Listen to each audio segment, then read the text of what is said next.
Welcome to Up Close, Meet the Poet Behind the Verse. I am your host, River Maria Urke, and here to help me pull this off is Julie Martin. Hello. Here at Up Close, we showcase one poet a month with an interview, poetry reading, and giveaway. It is our goal to introduce to you the person behind the poems. But next year, in 2023, Up Close will be changing from a monthly to a tri-monthly program.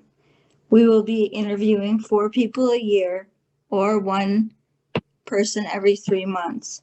I would like to invite our audience to nominate at least 1 poet you are interested in getting to know better. Send their name and contact info, if you know, by email, one word, upclosepoets@gmail.com. That is upclosepoets@gmail.com. And yes, you can nominate yourself. Before we begin, there's a few housekeeping items to address. First, to our Zoom audience, please remain muted during the duration of the show. We will have a giveaway today with details later. I need to give a shout out to our sponsors, the League of Minnesota Poets. And this weekend is their fall conference. You can find more information on their website, mnpoets.org. In addition, I need to remind us we are being recorded for a future YouTube video. Now sit back and I will introduce our November Up Close poet, Greg Ruud.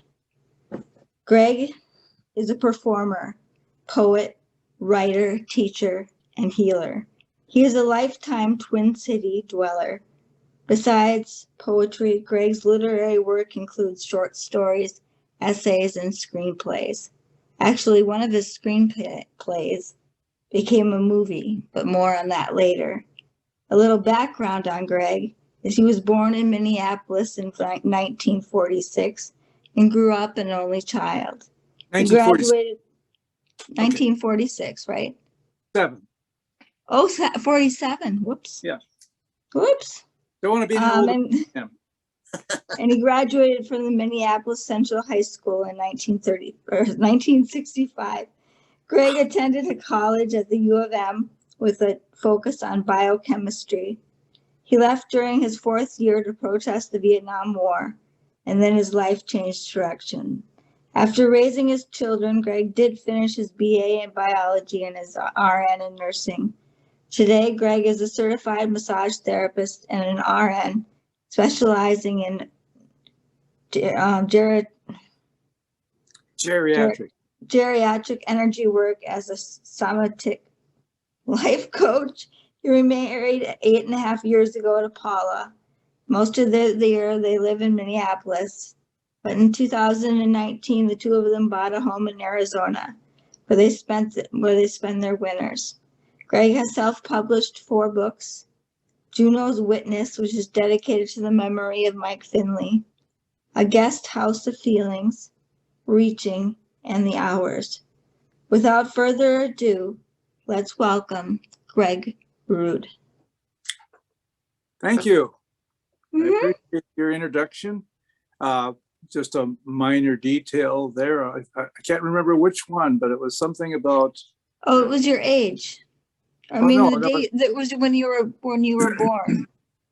Yeah, there was something in there, but I can't remember now because I am 75, and my telepathic antennae up here are not picking up on all details, but they pick up the important details anyway.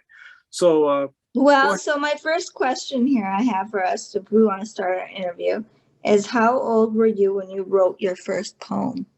Well, I was looking down in the basement for my original, wintergreen glued together little yellow book with all of my 2nd grade writings in there. It's there somewhere, but I couldn't find it now. So I'll let you know that's about the time I really got serious, because I wasn't quite into, the women were starting to, the girls, I should say, were starting to show the early stages of maturity, while I was still playing around with all sorts of scientific theories. But anyway, we'll get back to that later. Okay. Who influenced you when you were young? Who were the people? Albert Camus, and you know, there's a lot of great people of the German descent that fought for labor issues, and class in America is something I study a lot of and have done a whole musical about. But Albert Camus, a former piano teacher when I was young, Okay. and a trickster, which we'll leave unnamed. Which one? Oh, you're not going to tell us which one? None of those that we know, not Till Eulenspiegel, not Nana Boujou. I've seen them all on stage because of Tall Tales Cafe. The trickster is the transformer of culture. And this trickster was the one that helped transform me into being the trickster I am today. Haha. I got a question that isn't even in here. It just popped into my head. Good. So it's something the sociologist in me always wanted to look into. And I always thought of how, I always thought about Dr. Seuss is a trickster of America. Oh, yes. Yes. Or yeah.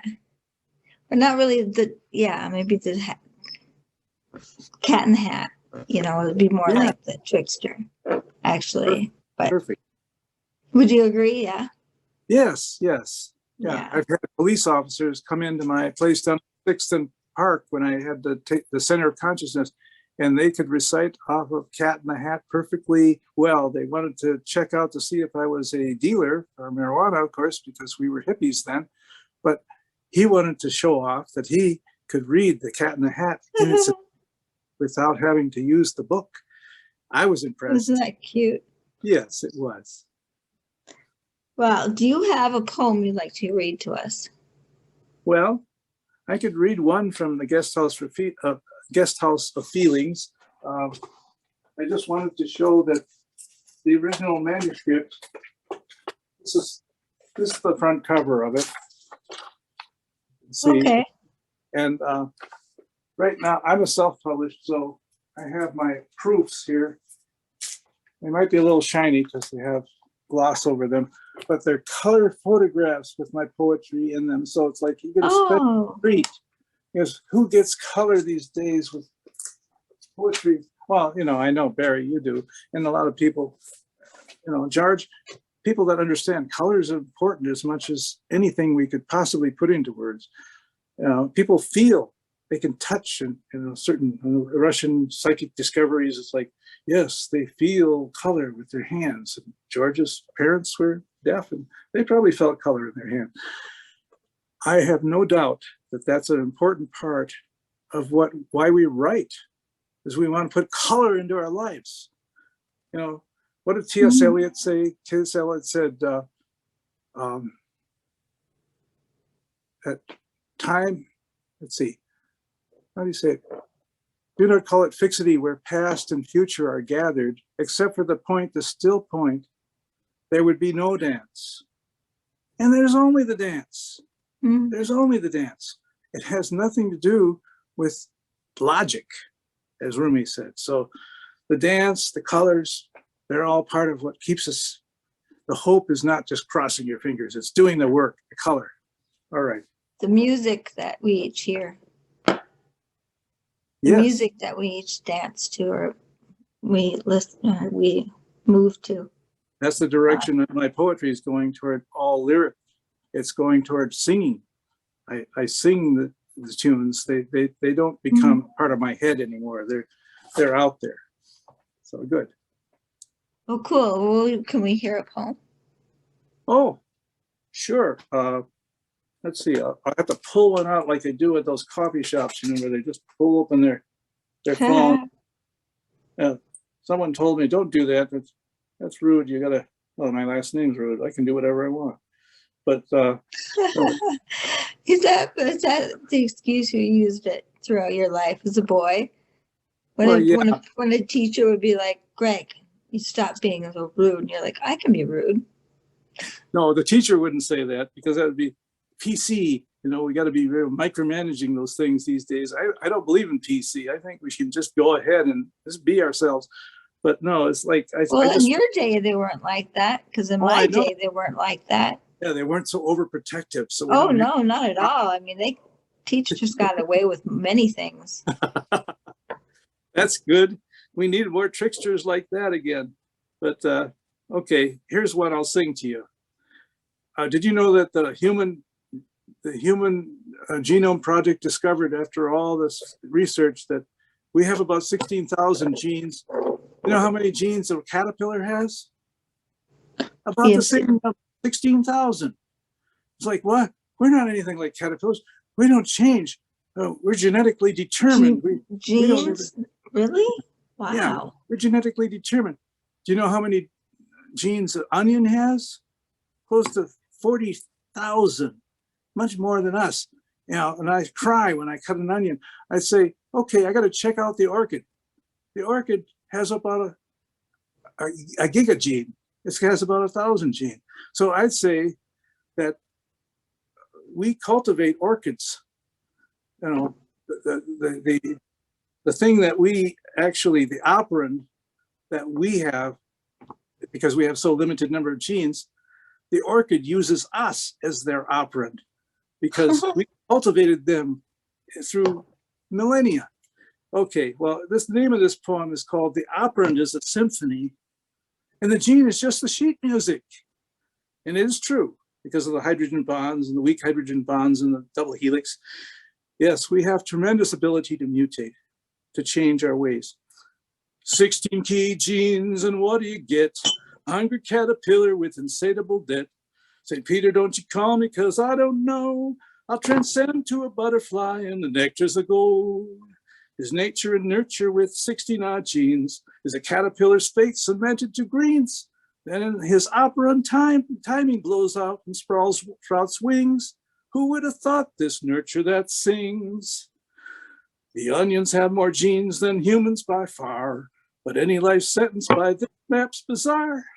Most of the changes in one life succeed by sentient actions we take for a need. 16K genes, and what do you get? A hungry caterpillar with insatiable debt. St. Peter, don't you call me, 'cause I don't know. I transcend to a butterfly, and the nectar's of gold. Mm-hmm. Yeah, Tennessee, you're running forward. Yeah. Thank you, Greg. That was And that's the extra work. special. Yeah, that's a 16 tons, and what do you get? And that's about coal mining. That's work too. But the work of being sentient and actually letting our operands work for us. It's a big project. I'm half artist and half scientist. So there. I learned with us talking when we had our pre-interview that you're someone that needs to be challenged and stimulated to keep your interest. Yeah. I'm wondering how does this play into your college years? Well, I decided, got to follow my prompts here. I don't want to get, I can expand too many different directions. I think it's, yes, I chose to be challenged that way because if I took biochemistry, my rationale was because my mind required that challenge, I'd stay in college. I wouldn't get drafted. I wouldn't drop out. I would be engaged. Well, yes, it engaged me until hell no, we're not going. And so, yeah, I spent 3.5 years there, and I would have gotten a biochemistry degree. I was about 20 credits short. I was spending a lot of time in my humanities minor, studying Eros and Thanatos and Thomas Nietzsche and Thomas Mann. And I was having more fun with the humanities, but nonetheless, chemistry and human chemistry, it's all mixed up. So, but that same need to be challenged is kind of played into your life as an adult with your jobs. Yes, it's. And I'm curious. Yeah, I'm not going to be no. But can you tell us 2 of the unique jobs that you had throughout your story? Oh yes, I installed see, because I was talking about hydrogen bonds and weak hydrogen bonds, that's what water is, life. And water and its hydrogen or origin is like really important. And it's the source of life in more ways than you could ever imagine. I was a water installer. I installed the water mains in downtown Minneapolis. I was down there when they put in the Target Center water mains, and here I was watching the road, and there was the Amish going by. They were protesting because, you know, they had to go to court because they had a slow moving vehicle thing with the orange triangle, and right alongside of them, I wished I'd had a camera because I'm a photographer. Right alongside of them, there were Goth people that were black as well. So you had the Amish and the Goth people crossing back and forth, like, oh yeah, this is normal, this is natural, this is what life is like. And it's kind of like today. It is very strange. So yeah. And well, you were dealing with the whole underground world then. You were dealing with the underground, under the road, under Hermes. The city. There's a whole world under there. Yes, I've been in the caves under most of the city, under the caves that are under Mississippi River. I've been there. And the other kind of mains that I dealt with were working as a local area network administrator with the US Bank. After I decided to stop doing this jackhammering, I got more neck pains and back pains from being in a cubicle than I ever did jackhammering. So the interesting thing is that the working as with the gateways to the computers, huge things. A couple of them burned out because some lackey didn't do his job right, and they're expensive. They're like millions of dollars. So I was not responsible for the lack of that, but I had Air Force One's credit card. You know, I was handling that, and if I didn't like their war, you know, I couldn't do much really. Well, you know, when you were about 40 years old, yeah, you had an experience that kind of, I mean, you've wrote poetry most of all your life, but right. When you were 40, you had an experience that kind of made you just changed and you became more serious when you're writing or as a poet. Yeah. What was that experience? That experience had to do more with, how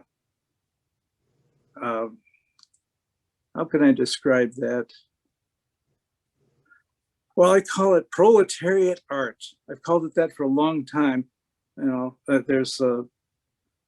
there's imaginary fairy tale art, and then there's proletariat art. Is like comes out of the hard, every day to day activities, daily living, labor that one performs. And while I'm performing those things, I would write on my hand the inspirations about what it was to have my muscle memory doing these things for humanity. And that's like Whitman when he was doing his own work with the Civil War veterans. There was a lot to be discovered there. And so the real world expression allowed me to really become more engaged, to be able to communicate with people, because there's the thin veil between Halloween, you know, the veil that's thin between this world and the next. Mm-hmm. And then there's this world here that we have that we want to believe is solid, real.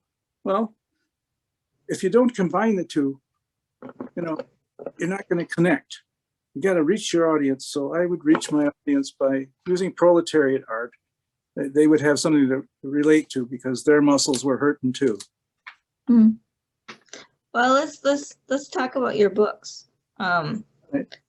You have 4 books that you've published. Can we take a closer look at each one and like 1 or 2 sentences, and yeah, then we read a poem from 2, one poem from 2 books.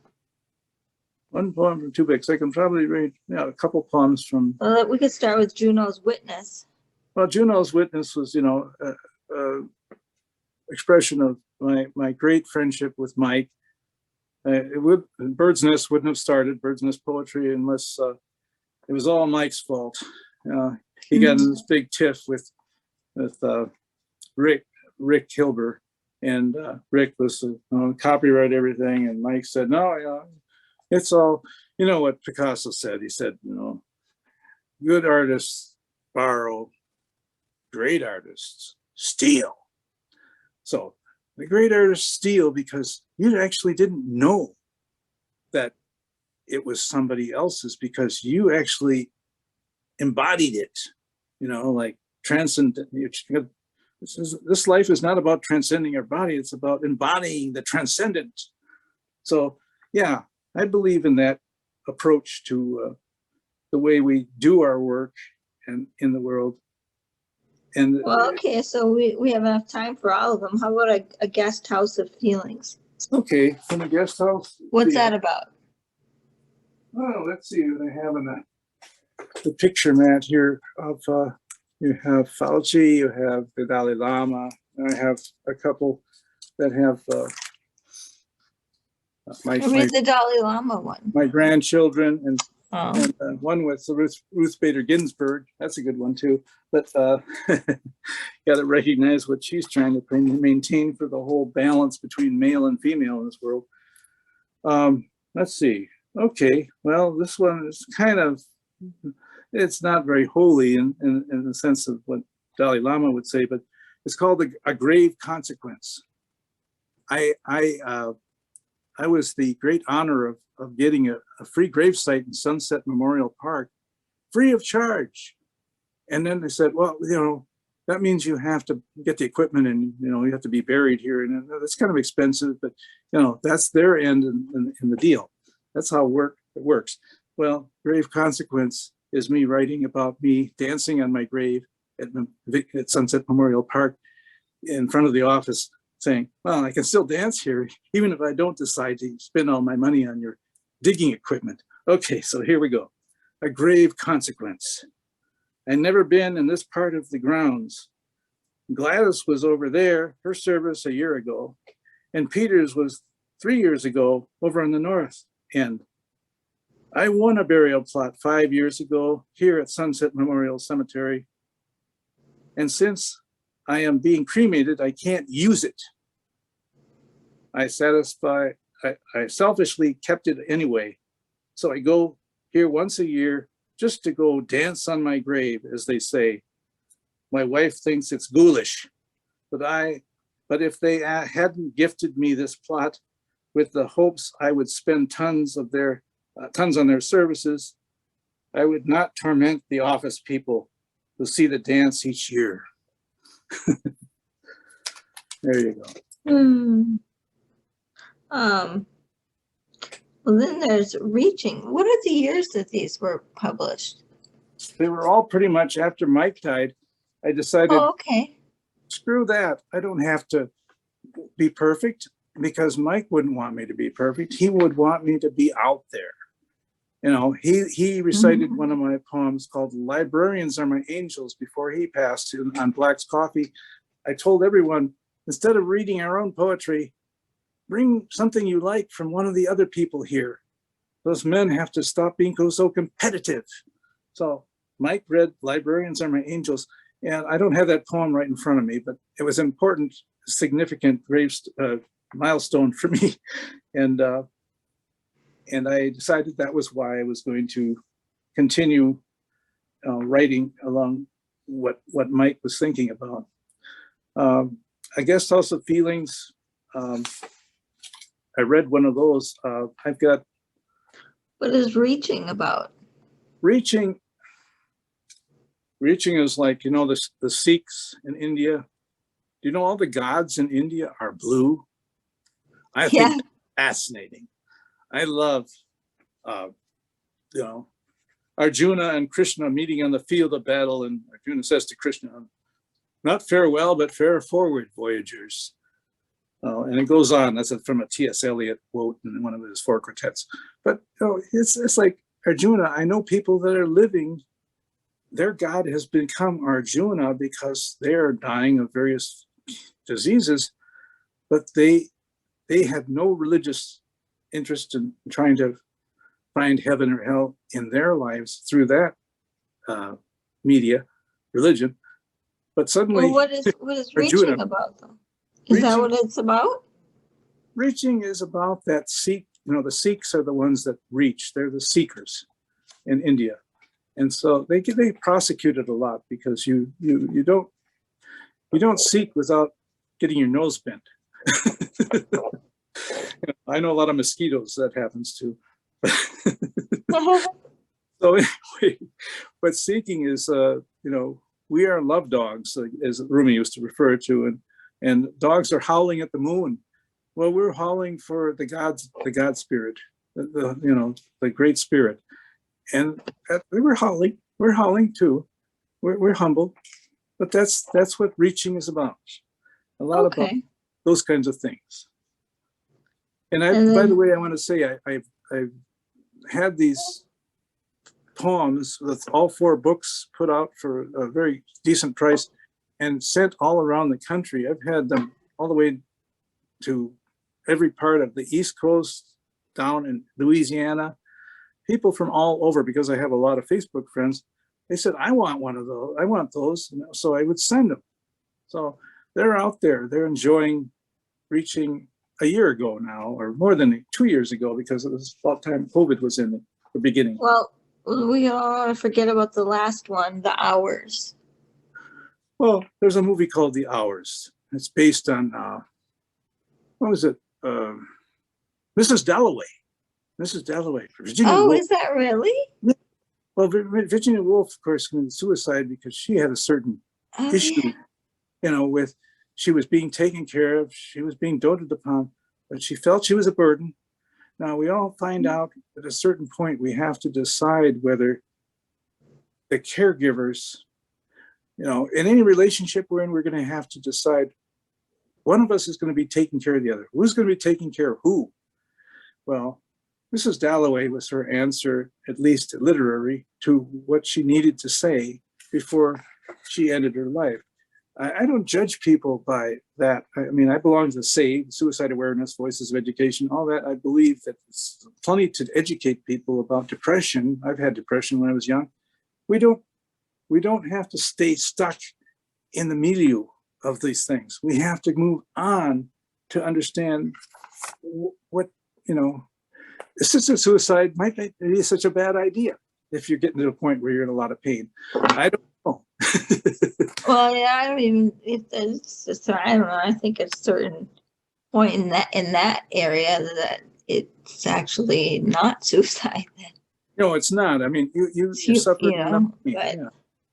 But which book would you like to give away to someone? I'd like to give away a copy of the Guest House of Feelings, because that's the only one I still have a copy of that I haven't. A self-publisher I've gotten behind in my reordering of my stack, because many publishers say push. You got to make more of the. Got to make sure we're selling these things. So they make you spend money on these things.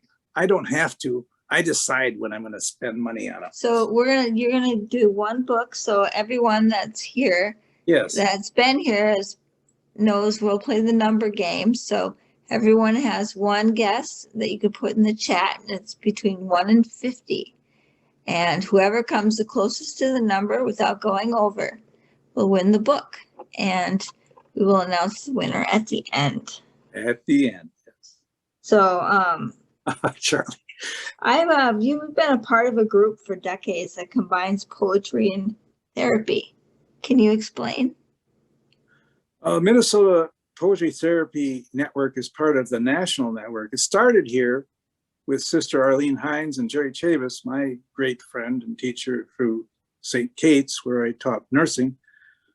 And I decided I would switch over to the humanities again. Like I always move away from science into art, because art says so much more. Now, you can't get away without science, but you have to say it in a way that people will understand.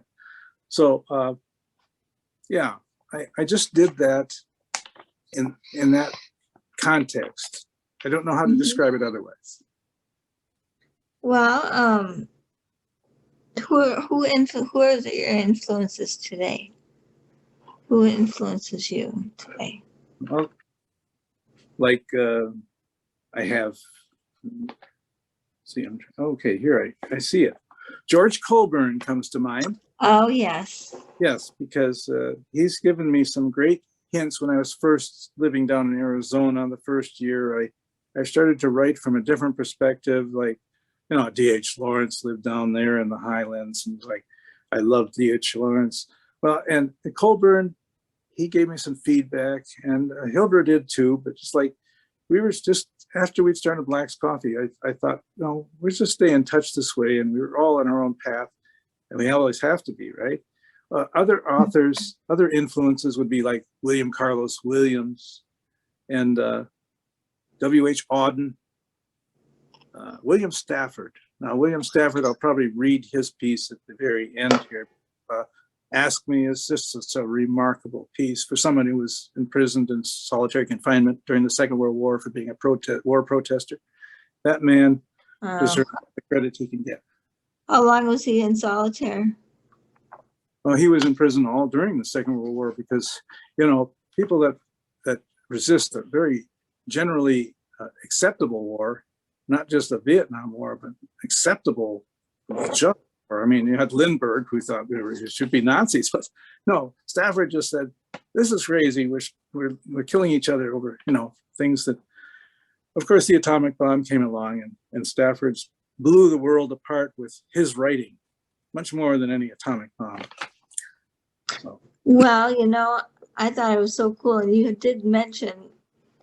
mentioned it, but we have not explained what was the Tall Tale Cafe in your life? Well, we all know what tall tales are. And I started a cafe in that name, hoping that I wouldn't get a bunch of bounced checks, which I did, because people go to Tall Tales. They want, oh, this guy must be game for a few jokes. But I advertised through radio, you know, KLBB or something, and they gave out certificates. Some of them got copied accidentally and used. I gave away quite a few meals for free, but the storytellers that were performing always got free meals.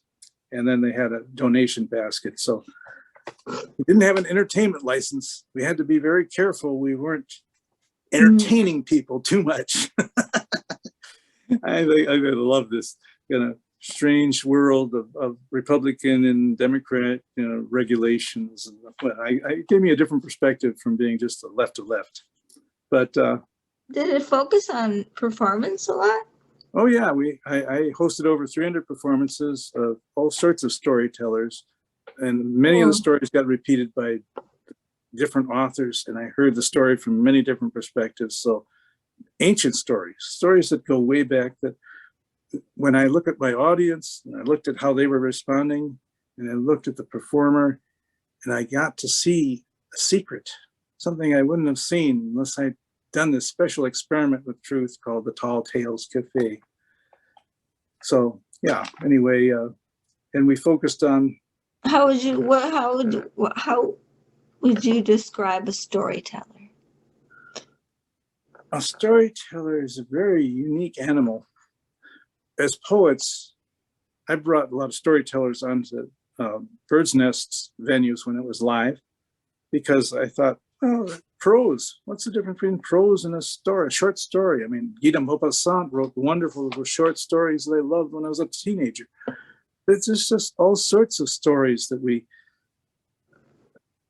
can absorb a story. We can understand, where if we got preached to about it, our countervailing values within our, you know, Arthur Miller's plays are all about the conflict, the word, what do they call it, in Persia, you know, the word that we make into a bad name of, I can't think of it. Yeah, anyway, it's what we claim that the people that they're doing all the bombing and everything, you know, they're jihad. Oh, those jihadists, they're committing suicide. They're going to be surrounded by a harem of women when they die, and they're going to be so, you know, that's the promise. No, jihad from the original Persian is about people having that conflict within themselves. They raise a family, and suddenly their family doesn't. The uprising in Egypt and the Arab Spring is all about the early stages of jihad, where people had to grapple the same as we're grappling right now with gas or whatever we think is so important. And that's the jihad that we have to face. We have to be either discovering democracy or just buy into whoever is going to be telling us what to do next.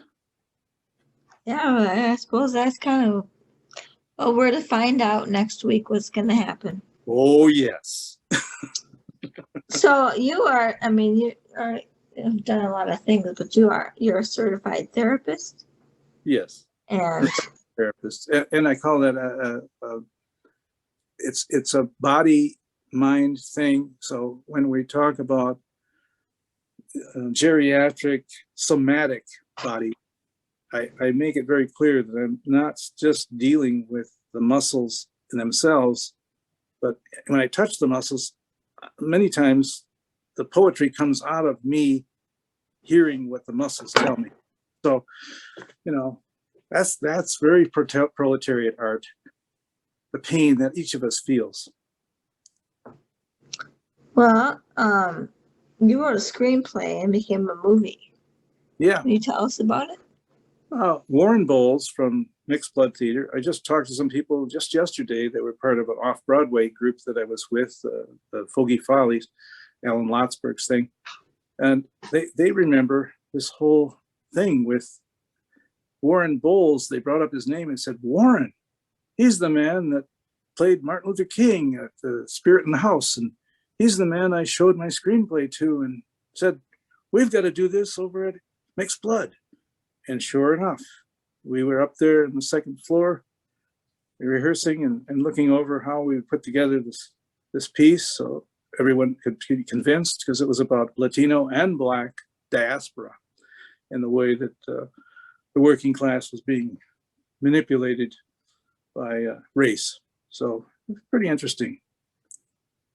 It's called Friday's No Hidden Meetings, which we all know that the politicians— Friday's No Hidden Meetings? Yeah, they politicians always release the bad news they don't want anyone to hear on a Friday, because no one listens to the news on Friday. We can't say we didn't tell them. We told them exactly, and they just didn't listen. We don't want them to listen. But I thought I give you a little platform to give a spiel about the Black, what is it? The Black what poets? Black, I'm lost. Black, the birds, Black coffee, Black coffee. That's what it's, Black coffee. Yeah, poet. you're thinking Native American. Blackfoots, yeah, I know them, but I didn't know the Blackfoot coffee. But you tell everyone a little about that. And I don't think very many people have heard about Black coffee. It was where a bunch of us, men and women, mostly men, I have to say, met, and we tried to include a lot of younger people, the Button Poetry Group, and now we have Rick Hilbert's reaching out through David Bayless and other people. David's got a great connection with a lot of young people in this. Rick and him, I just said, go for it, reach out, because. But what is it? Well, getting the Black coffee people together, we would read poetry that we'd written, and we didn't follow a theme. We just kind of read. And then I said, well, let's read other person's, because we've been coming together here a few times. Let's read something that the other person that we liked. So that's what we did with Mike and George, and all of us picked out someone else. And that was very transformative too. Led me to understand that, the Bird's Nest was really based on a nest of singing birds. That was the name of a show that was on public TV. Oh, it was on Channel 4, actually. Dave Moore, the late Dave Moore, put together a show with Kevin Kling and all my wonderful Austin friend. What's his name now? I see I'm having a little, he passed away already, but he was the great, he actually won the Jonesboro Storytelling Award nationwide. Michael Cotter. And Mike and his partner, who's still alive, I love them. They're down in Austin, Minnesota. And and he would always be at the Irish Festival, always telling his stories. He won't be there anymore, but his stories will be in my mind anyway. Well, I have two more questions, but I think we should just do one. And it's actually a question from Christopher Title. Oh, good. Chris, barbaric yacht man. Love ya. What is the highest mountain you have climbed? Oh.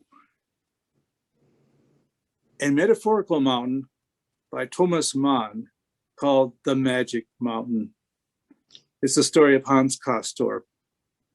Pre-World War II, going up to visit his brother Joachim, who had tuberculosis, in a place called Divisplatz, that now is where a lot of the large trade industry would meet.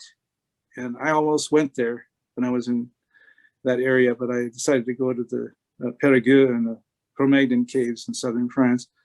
But yes, it's great to know that still exists, and that there's that magic mountain that's halfway between the dark ages of Herr Naphtha, who's an old priest that argued in one direction with Hans Castorp, and Herr Settembrini on the other half, who is the humanist, who believed in the bright age that was coming, that we could maybe make some glimmer of hope that people could actually work together in a way that wasn't so like a herd. We'd just be herding.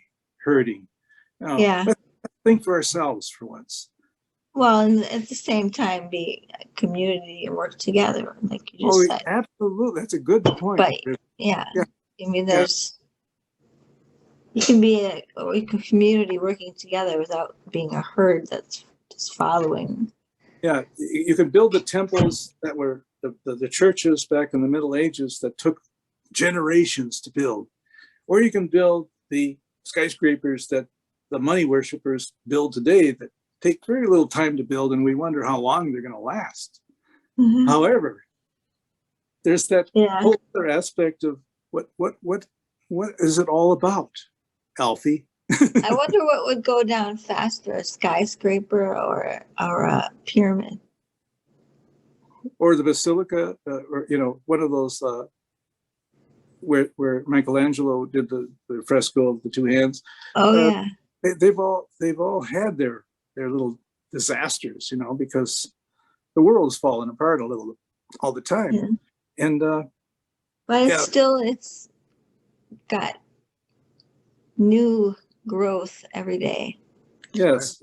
I just had a family member have a new baby, so it was like, oh, that's lovely. Just born. Yeah. Well, let's check in with Julie and see who won. Okay, let's see who won. I'm interested in winners. Lauren. I thought so. I saw him. I noticed we had a bet on you, Barry, that you would win because it was.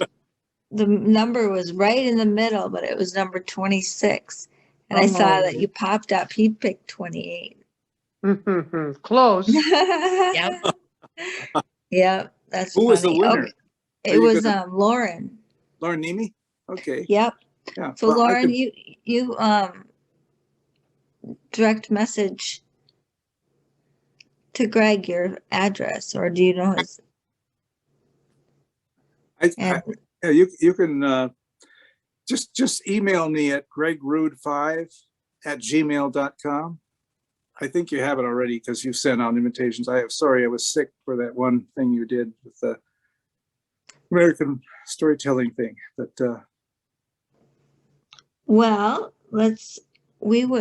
you have a reading. The Stafford piece? I could read Stafford. Yeah, that would be great. I'll end with Stafford because he deserves every bit of credit that he's. I wish that I'd memorized that one, but you've read it so many times. Sometimes that's something I noticed with storytelling or performing, is it's so much better easier when you have it memorized. Yes.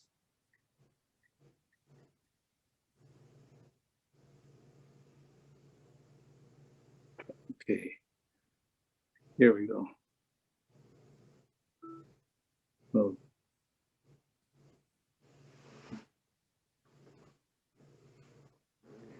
I'll just read a short introduction to what he was about.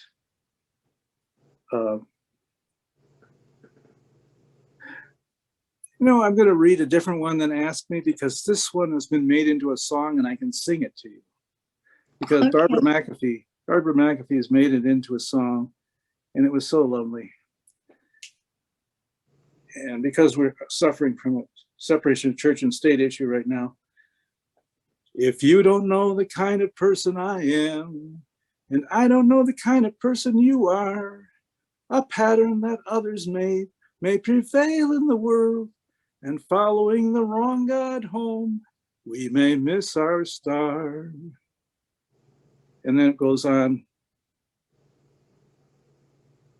For there are many a small betrayal. Protecting access to abortion starts at the ballot box. What happened? Steve Simon is a reproductive health champion. As a I woman, don't know. Is it you? Is that on your side? I got advertised. Okay, here we Oh, go. wow. That was. It was just in the corner on the right. Okay, for there are many a small betrayal in the mind. There was one right there. A shrug that lets the fragile sequence break, sending with shouts the horrible errors of childhood, storming out to play through the broken dike. And as elephants parade, holding each elephant's tail. But if one wanders, the circus won't find the park. I call it cruel, and maybe the root of all cruelty, to know what occurs, but not recognize the fact. And so I appeal to a voice, to something shadowy, a remote, important region in all who talk.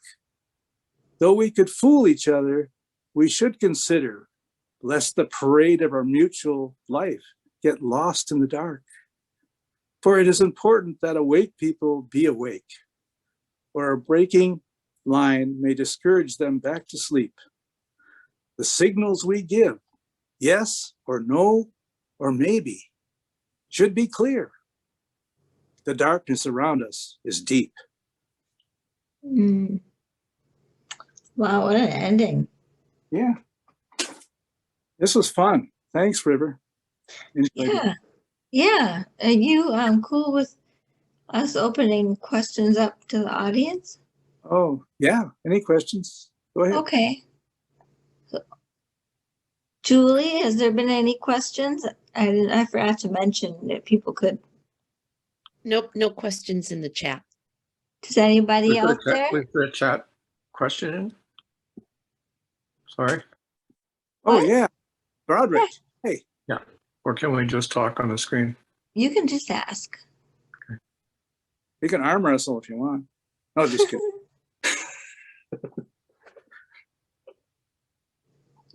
Go ahead, Rich. Can you hear me now? I can hear you. Okay.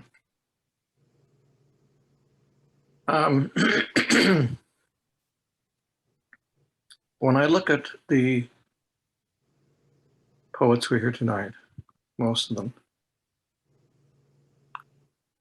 and the whole generation of people who turn to literature and poetry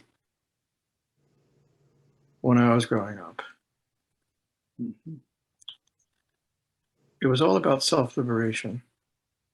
Mhm. And much of it was in rejection, in reaction to empire. Empire, right. Empire, right? You may have experiences, I certainly did, people who were protesting vigorously the war when they were in college, and Mhm. guys in my saying, well, what are you going to do when the war is over, or when they pass this law that you don't have to get enlisted? You're going to still do it? Oh, we'll be out there. Oh, yeah. Saw them again. They went on to become yuppies, and they began, Yuppies. stuff like that. Yeah. And the issue there, I think, is that what I was looking for when I started writing was another world, a Mhm. world that I could shape, that would project my imaginative future of life. And I'm not saying it was all great poetry, but that was what I was working about, what I was Great. writing. And I don't know exactly what to call it, but there does seem to be a change in public poetry in this country. So everyone takes it very seriously, obviously. But you either have the continuation of the academic bulwark of people who are still writing those 1950 specialties from John Berryman, people like that. Right. Or there are people who are attempting to write a kind of shaped free verse that goes behind just what the words say. And then there are people who are also poets who are doing, I'm not even sure what they call it anymore. It's hip hop poetry is a completely different thing. It's kind of from music. Yeah. And I'm wondering what you think it might take or have to take to reunite these different forces that lead people to seek a way of life that is different rather than just a profession. Is there something like that that you can see on the environment coming up or not? Wow, Rich, that's a work that's way beyond crossing your fingers. Now, yeah, because hope isn't just crossing your fingers. It's like, what you're asking a social psychology question here, and we know that people love to rebel against whatever it is that suggests that they're going to become. But yeah, I think there is emergence happening, unbeknownst to themselves. I mean, take for example, when I was talking to River about Rick Hilber's connecting with David Bayless, with a lot of the young people Bayless has in his crew. There's so many combinations and permutations. There's more than the number of ways that we can have operants interfere and create this symphony of the way our bodies can change. Yeah, the body of poetry can change by any number of weak forces that just almost accidentally connect. And I know you have, I think of C.S. Lewis when I think of you, not because you thought you write like Lewis, but because you write from a perspective that's more conservative, because you understand form. And Lewis writes in his one piece talking about bicycles. He talks about being a lot of things. It's about a way that you look at your life in this crazy world. But yeah, I think there's a possibility of the rap. I mean, there's some rappers that just passed away that were remarkably voyant about what was happening 10, 20 years ahead. And there's also, take for example, Dylan Thomas. I mean, Dylan, he writes with nature creating this expansive, almost like a Bucky Fuller kind of blossom of ideas. He had his own way of, I suppose it's denial, because you stay stuck. If you're stuck too much in the fairy sprite world, you miss the proletariat art. If you're too much in the proletariat art by itself, you're missing the chance to play. And you play with both. I know, I've seen it in your work. So that's the hope. It's in you. The hope is in you, Rich. Tried to turn that right around, didn't you?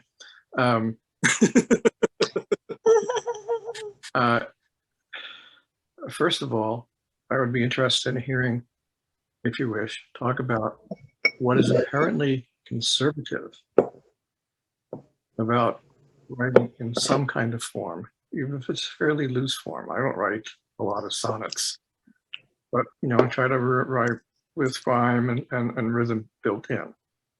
Right. You understand the discipline, like Barry understands the discipline of using a form to help coalesce. Right. Yeah. If you have too much chaos, there's the whole theory of entropy and enthalpy. If the world was totally homogenized, it would be totally chaos, right? No, it would also be total order. It must be because homogenized. everything's homogenized. So see, that's what the poet is trying to avoid, getting caught in that mind fuck. Well, when I taught poetry classes, one of my main approaches has been to divide the writing of any kind of creative work, whether it's poetry or essays or fiction or even music, Right. into two poles, which are called the Dionysian and the Aryan. Yeah. So ego and logos, or eros and logos. And that to really be able to maneuver and create something that is not predictable, everybody sees the end coming, you have to divide those two things and work in the erotic area first, ego or intention, intuition, and whatever comes to mind. And then when that's done, go through with the editing process. And I see a lot of people do that at the same time, and that's how you get stuck. You're trying Yes. to create at the same time that you're editing, and it doesn't work. Yeah, it's kind of an argument that Bly used about poetry therapy is a bunch of bunk, because poetry therapy, you're trying to do the eros and logos thing with a theme, like a prompt and all literary kind of scholar people. Who stole that language from me? What's that? He stole that language from me. I thought I was the one. Bly was saying he hated the poetry therapy department, and he didn't hate them. I understand. Snubbed them, what is that all about? No, he wanted to see. He was talking about proletariat art because he said, don't be too scholarly about this crap, Or you can. Okay, I'm going to stop you two for a second. Okay. And I'm going to stop. And we can all stay here. I'm just going to stop the program because we've run out. Our time is up. And I have to say that the next Up Close Poet for December is actually going to be me.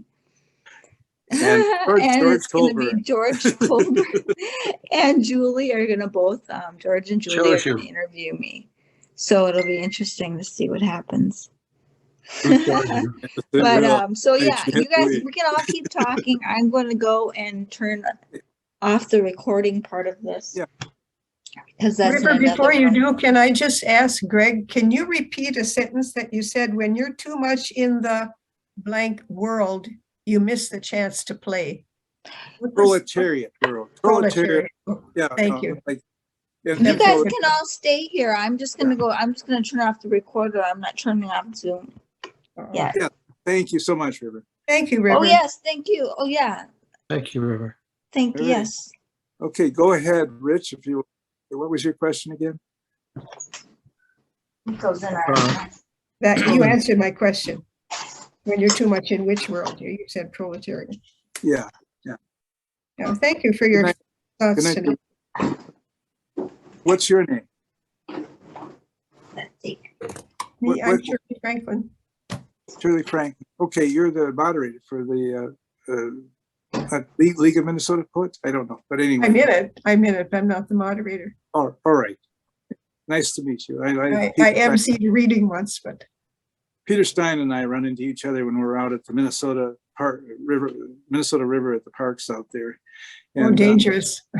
Yeah, dangerous place. Yes. I'm in the combination. Peter can get wild. Oh, and I enjoy that. Yes. Yeah. All right. Well, thank you. Richard, are you there?